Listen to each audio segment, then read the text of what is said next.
次台湾国宝老师傅要来介绍国家级的工艺师，用手工的刺绣完成排湾族美丽服装。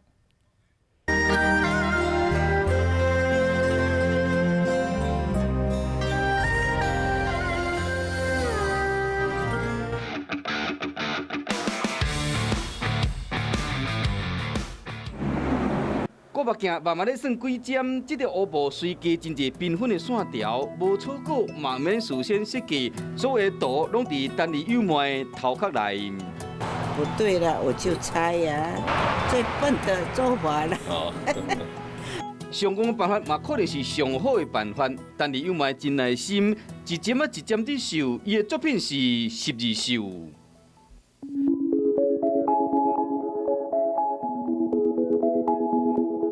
但是幼妹77岁啊，同款用袂调，将日常生活中拄到的代志拢收入作品内面。既然是排湾族，当然袂使无八步啊！一工一舞，烧衣瓦，喙搁伫涂脂。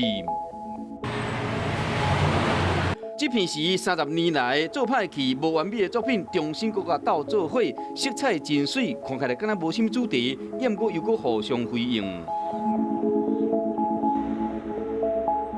过去无完美，即摆变成特殊的水。有人想要开30万加买，毋过伊唔甘卖，讲要做传家宝，永远流传。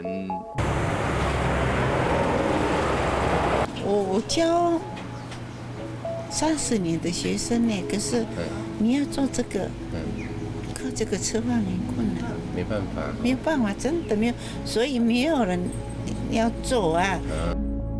有教学生想要退休，毋过无一个我都通过现实的考验。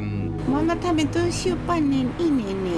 老师是我的妈妈，我还很小就在她身边。几岁？大概几岁？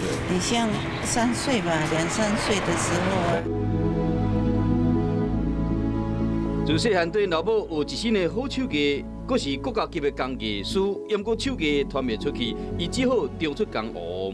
去那么劳碌，到现在我还是没有钱呢。可是我很快乐的做啊，因为我要传承，我是抱着传承文化的心态。钱有够用就好，快乐上重要。当然，更加希望这个美丽12绣会使传落去。